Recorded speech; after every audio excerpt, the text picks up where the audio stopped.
तो आज का सवाल है कि एक राज्य पर 14 साल तक एक जोड़ी खड़ाओं ने कैसे राज किया। ये कोई मजाक नहीं है, बल्कि रामायण के अयोध्या कांड की सबसे गहरी राजनीतिक और भावनात्मक कहानियों में से एक है। आज हम इसी कहानी की परतों को खोलेंगे। बिल्कुल। और ये कहानी इसलिए दिलचस्प है क्योंकि ये सिर्फ भक्ति या भावना के बारे में नहीं है। ये तो गवर्नेंस, लीडरशिप और प्रतीकात्मक पर एक मास्टर क्लास है। इसमें हर एक कदम, हर एक फैसला एक बहुत गहरे अर्थ से भरा हुआ है। तो चलिए शुरू से शुरू करते हैं। कहानी का वो मोड़ जब भरत पूरी सेना के साथ राम को मनाने चित्रकूट पहुंचते हैं। सबका मकसद एक ही है, राम को अयोध्या वापस लाना। हाँ। लेकिन राम अपने वचन की वजह से मना कर देते हैं। अब यहाँ पर भरत एक बहुत ही अजीब सी मांग करते हैं। कहानी का एक हिस्सा कहता है, भरत ने मांगी राम से उनकी चरण पादुका महान। जब मैंने पहली बार पढ़ा था तो मुझे लगा कि ये सिर्फ एक भाई का भावुक होकर प्यार जताना है, पर क्या इसमें इससे ज्यादा कुछ था? आपका पहला ख्याल बिल्कुल सही है। ये एक भाई का अपने भाई के प्रति गहरा प्रेम ही था। लेकिन ये भरत की बुद्धिमता है कि उन्होंने इस भावनात्मक पल को एक शानदार राजनीतिक समाधान में बदल दिया। अच्छा। इसे चाल कहना शायद सही नहीं होगा क्योंकि उसके पीछे की भावना सच्ची थी। लेकिन हाँ, ये एक बेहद सोचा समझा राजनीतिक कदम था। कैसे? सोचिए, उस जमाने में जब कोई राजा अपना सिंहासन छोड़ता था तो क्या होता था? या तो कोई दूसरा दावेदार उस पर कब्जा कर लेता था, या फिर राज्य में गृहयुद्ध छिड़ जाता था। हाँ, गृहयुद्ध। सिंहासन खाली नहीं रह सकता था। एग्जैक्टली। सिंहासन शक्ति का केंद्र है। अगर वो खाली है तो वो अराजकता को न्योता देता है। भरत जानते थे कि अयोध्या की प्रजा उन्हें राजा के रूप में शायद ही स्वीकार करे, क्योंकि सिंहासन पर नैतिक अधिकार राम का था। सही बात है। अगर भरत खुद गद्दी पर बैठ जाते तो शायद कुछ लोग इसे केकई की साजिश का अगला कदम मानते। विद्रोह हो सकता था। तो पादुकाओं को सिंहासन पर रखकर भरत ने एक साथ कई संदेश दिए। पहला, सिंहासन खाली नहीं है। दूसरा, असली राजा राम ही हैं और वो वापस आएंगे। और तीसरा, कि मैं राजा नहीं हूं। बिल्कुल, मैं सिर्फ उनका प्रतिनिधि हूं। ये सिर्फ पादुकाएं नहीं थीं, ये राम की उपस्थिति, उनका अधिकार और शासन की वैधता का प्रतीक बन गई। वाह, एक ही कदम से उन्होंने अपनी निष्ठा भी साबित कर दी और हाँ, और राज्य को अस्थिर होने से भी बचा लिया। ये तो सच में कमाल का दाव था। पर क्या कोई ये नहीं कह सकता कि भरत जिम्मेदारी से भाग रहे थे, कि असली राजा के बिना वो खुद फैसले लेने में सक्षम नहीं थे, इसलिए उन्हें एक प्रतीक की जरूरत पड़ी? ये एक बहुत अच्छा सवाल है। ऊपर से देखने पर ऐसा लग सकता है, लेकिन अगर हम उनके अगले कदम को देखें तो ये धारणा पूरी तरह बदल जाती है। अच्छा। पादुकाएं मांगना जिम्मेदारी से भागना नहीं था, बल्कि जिम्मेदारी को सही ढंग से परिभाषित करना था। उन्होंने स्पष्ट कर दिया कि राजा कौन है।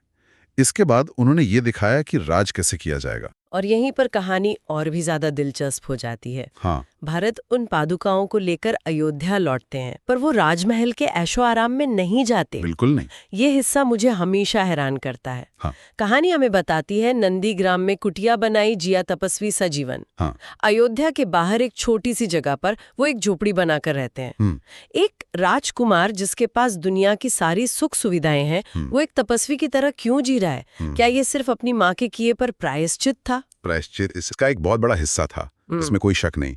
वो उस सत्ता के किसी भी सुख को भोगना नहीं चाहते थे जो उन्हें अन्याय से मिली थी। सही है। लेकिन इसका एक और गहरा मतलब था, एकजुटता, सॉलिडेरिटी। हाँ, वो ये कह रहे थे कि जब मेरे बड़े भाई और भाभी, जो असली राजा रानी हैं, वन में जमीन पर सो रहे हैं और कंदमूल खा रहे हैं, हाँ, तो मुझे महल के नर्म बिस्तरों पर सोने और 56 भोग खाने का क्या अधिकार है? अरे वाह। उनका तपस्वी जीवन जीना सिर्फ एक निजी तपस्या नहीं थी, ये पूरी प्रजा के लिए एक सार्वजनिक संदेश था।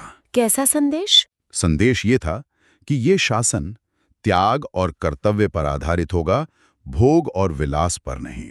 सोचिए, जब प्रजा देखती है कि उनका शासक खुद एक तपस्वी की तरह जी रहा है, तो उनका उस शासक पर भरोसा कितना बढ़ जाएगा। हाँ, बात तो सही है। भरत ने अपनी प्रजा का विश्वास सत्ता के बल पर नहीं, बल्कि अपने चरित्र के बल पर जीता। वो उन मूल्यों को जी रहे थे जिनका प्रतिनिधित्व राम करते थे। तो एक तरह से उनका तपस्वी जीवन जीना भी शासन करने का ही एक तरीका था। बिल्कुल। तो क्या उनका तपस्वी जीवन जीना भी एक तरह से उस सिंहासन की पहरेदारी का ही हिस्सा था? मतलब सिर्फ राज्य की नहीं, बल्कि राम के मूल्यों की भी पहरेदारी? आपने बिल्कुल सही पकड़ा। और यहीं से हम कहानी के तीसरे हिस्से पर आते हैं, जो है प्रतिनिधि और पहरेदार की भूमिका।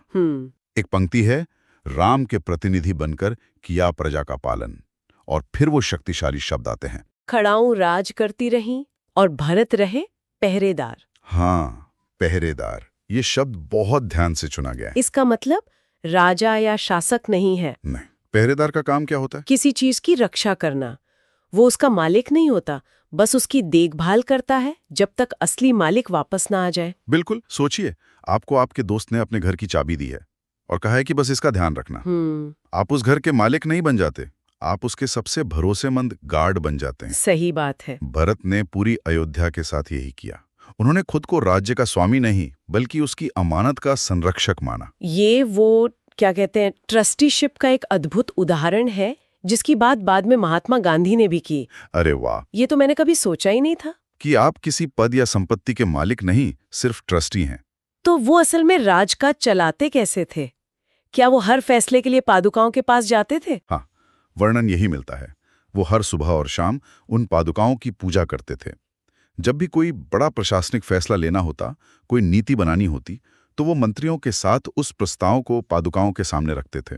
अच्छा। मानो वो राम से ही सलाह ले रहे हों। बिल्कुल। ये एक प्रतीकात्मक कार्य था, लेकिन इसका मनोवैज्ञानिक असर बहुत गहरा था। हाँ। हर एक दिन, हर एक फैसले के साथ वो खुद को और अपने पूरे मंत्रिमंडल को ये याद दिलाते थे कि असली सत्ता का केंद्र वो नहीं, बल्कि राम के सिद्धांत हैं।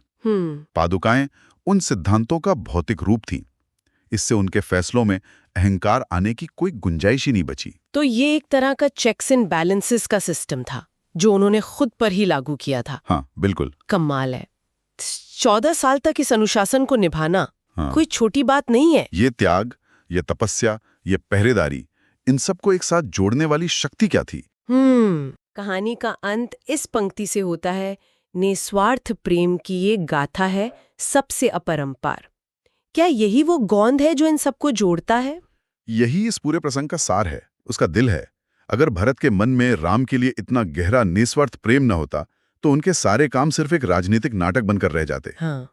लेकिन क्योंकि उनकी प्रेरणा सच्ची थी, उनका हर कदम प्रामाणिक था, पादुकाएं मांगना प्रेम की अभिव्यक्ति थी, तपस्वी जीवन जीना उस प्रेम में त्याग का सबूत था, और पहरेदार बनकर राज करना उस प्रेम में कर्तव्य की पराकाष्ठा थी। सही बात है। आज के जमाने में तो भाई भाई एक इंच जमीन के लिए लड़ पड़ते हैं। हाँ। और यहाँ एक भाई है जिसे अयोध्या जैसा विशाल साम्राज्य थाली में सजाकर मिल रहा है, और वो उसे ठुकरा रहा है। सिर्फ ठुकरा नहीं रहा, बल्कि 14 साल तक उस साम्राज्य की सेवा कर रहा है, उस भाई के नाम पर, जिसके वनवास का कारण अप्रत्यक्ष रूप से उसी का परिवार था। हाँ, ये तो है। ये भावनात्मक रूप से कितनी जटिल स्थिति होगी सोचिए।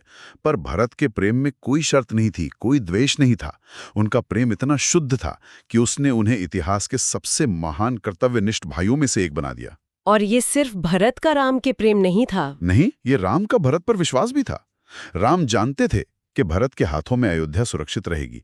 ये प्रेम और विश्वास का एक दो तरफा रिश्ता था, जिसने इसे अपरंपार यानी अद्वितीय बना दिया। तो आज हमने देखा कि कैसे पादुकाओं ने एक राज्य पर शासन किया, कैसे एक राजकुमार ने शासक होते हुए भी एक तपस्वी और पहरेदार का जीवन चुना। ये कहानी हमें सिखाती है कि सच्चा नेतृत्व सिंहासन पर बैठने या सत्ता का सुख भोगने में नहीं है, बल्कि उसके सम्मान और उसके सिद्धांतों की रक्षा करने में है। बिल्कुल, ये हमें शक्ति और अधिकार को एक अलग नजरिए से देखने पर मजबूर करती है। आमतौर पर हम मानते हैं कि शासक वो है जिसके पास शक्ति है, जो आदेश देता है, लेकिन यहाँ असली शक्ति सिद्धांतों में है। हाँ। पादुकाएं राम के सिद्धांतों, न्याय, धर्म और कर्तव्य का प्रतीक हैं, और भरत उन सिद्धांतों के सबसे बड़े रक्षक हैं। तो ये कहानी एक महत्वपूर्ण सवाल उठाती है कि असली शासक कौन है? वो जो गद्दी पर बैठता है, या वो जिसके सिद्धांतों पर शासन चलता है? सही पकड़ा। और यही इस कहानी की असली ताकत है, जो आज भी उतनी ही प्रासंगिक है।